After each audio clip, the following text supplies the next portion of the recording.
ಮಹಾಭಾರತ ಒಂದು ಮಹಾಕಾವ್ಯ ಎಂಬುದರಲ್ಲಿ ಯಾವುದೇ ಅನುಮಾನವಿಲ್ಲ. ಕೆಟ್ಟದರ ಮೇಲೆ ಒಳ್ಳೆಯದರ ವಿಜಯವನ್ನು ಸಾರುವ ಈ ಮಹಾಭಾರತದಲ್ಲಿ ಒಂದೊಂದು ಘಟನೆಯು ಬಹಳ ಮುಖ್ಯ. ಈ ಮಹಾಭಾರತ ದೊಡ್ಡ ಸಾಗರ ಎನ್ನಬಹುದು. ಇದರಲ್ಲಿ ಕಥೆಯೊಳಗೆ ಕಥೆ ಇರುತ್ತದೆ. ಒಂದೊಂದು ನಮ್ಮ ಜೀವನಕ್ಕೆ ಪಾಠ ಆಗುತ್ತದೆ. ಹಾಗೆಯೇ ಈ ಮಹಾಭಾರತದಲ್ಲಿ ಬರುವ ಒಂದು ಕತೆ ಅರಗಿನ ಅರಮನೆಯದ್ದು. ಪಾಂಡವರ ವಿರುದ್ಧ ಕೌರವರು ಮಾಡಿದ ಕೆಟ್ಟ ಕುತಂತ್ರದಿಂದ ಹೇಗೆ ಪಾರಾದರು ಎಂಬುದು ಬಹಳ ವಿಶೇಷ. ಇಷ್ಟಕ್ಕೂ ಏನಿದು ಅರಗಿನ ಅರಮನೆ, ಇದರ ಕಥೆ ಏನು ಎಂಬುದು ಇಲ್ಲಿದೆ. ಅದಕ್ಕೂ ಮೊದಲು ಈ ಚಾನಲನ್ನು ಸಬ್ಸ್ಕ್ರೈಬ್ ಮಾಡಿಕೊಳ್ಳಿ, ಹಾಗೆ ಕತೆ ಇಷ್ಟ ಆದರೆ ಲೈಕ್ ಮಾಡಿ. ಮೇಣದ ಅರಮನೆಯ ಕಥೆಯು ಮಹಾಭಾರತದ ಆದಿಪರ್ವದಲ್ಲಿ ಬರುತ್ತದೆ.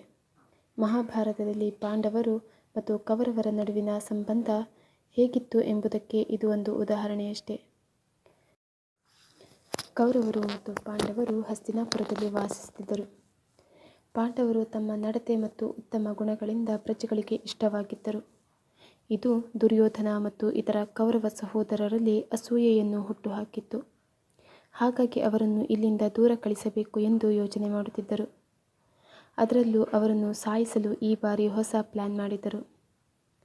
ಅದರಂತೆ ಹಸ್ತಿನಾವತಿಯಿಂದ ಅವರನ್ನು ದೂರ ಕಳುಹಿಸಲು ತನ್ನ ತಂದೆಯನ್ನು ಒಪ್ಪಿಸಿ ಶಿವಪೂಜೆಯ ನೆಪದಲ್ಲಿ ಪಾಂಡವರಿಗೆ ವಾರಣಾವತ ಎನ್ನುವ ಸ್ಥಳಕ್ಕೆ ಕಳುಹಿಸುತ್ತಾರೆ.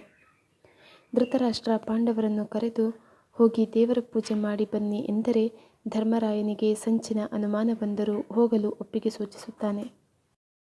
ಹಾಗೆಯೇ ಇತ್ತ ದುರ್ಯೋಧನ ಪ್ರೋಚನ ಎನ್ನುವ ಶಿಲ್ಪಿಯನ್ನು ಕರೆದು ಮೇಣದಿಂದ ಅರಮನೆ ತಯಾರಿಸುವಂತೆ ಆದೇಶ ನೀಡುತ್ತಾನೆ.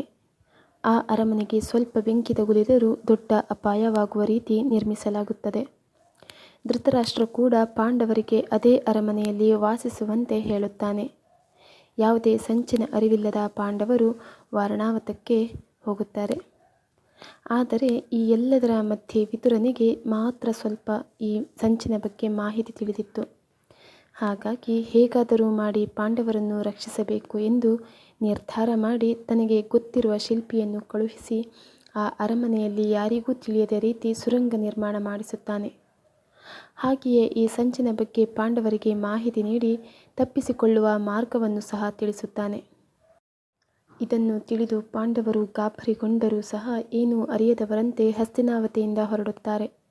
ದುರ್ಯೋಧನನ ಯೋಜನೆ ಪ್ರಕಾರ ಪಾಂಡವರು ನಿದ್ರೆ ಮಾಡುವ ಸಮಯದಲ್ಲಿ ಅರಮನೆಗೆ ಬೆಂಕಿ ಹಚ್ಚಿ ಅವರನ್ನು ಸಾಯಿಸಲು ಎಲ್ಲ ಸಿದ್ಧತೆಗಳು ನಡೆದಿರುತ್ತದೆ. ಆದರೆ ಸ್ವಲ್ಪ ಹೊತ್ತು ನಿದ್ರೆ ಮಾಡಿದಂತೆ ನಟಿಸಿದ ಪಾಂಡವರು ಆ ರಹಸ್ಯ ಸುರಂಗದ ಮೂಲಕ ತಪ್ಪಿಸಿಕೊಳ್ಳುತ್ತಾರೆ. ಈ ಸಮಯದಲ್ಲಿ ಆ ಊರಿನ ಕಾರ್ಯಕ್ರಮಕ್ಕೆ ಬಂದಿದ್ದ 5 ಮಕ್ಕಳು ಹಾಗೂ ತಾಯಂದಿರು ವಿಶ್ರಾಂತಿ ಪಡೆಯಲು ಈ ಸ್ಥಳಕ್ಕೆ ಬಂದು ಮಲಗುತ್ತಾರೆ. ದುರಾದೃಷ್ಟವಶಾತ್ ಕೌರವರು ಹಚ್ಚಿದ ಬೆಂಕಿಗೆ ಆ ಮಕ್ಕಳು ಹಾಗೂ ತಾಯಿ ಸಾವನ್ನಪ್ಪುತ್ತಾರೆ. ಆದರೆ ಕೌರವರು ಮಾತ್ರ ಪಾಂಡವರು ತೀರಿಕೊಂಡರು ಎಂದು ತಿಳಿದು ಸಂಭ್ರಮಿಸುತ್ತಾರೆ.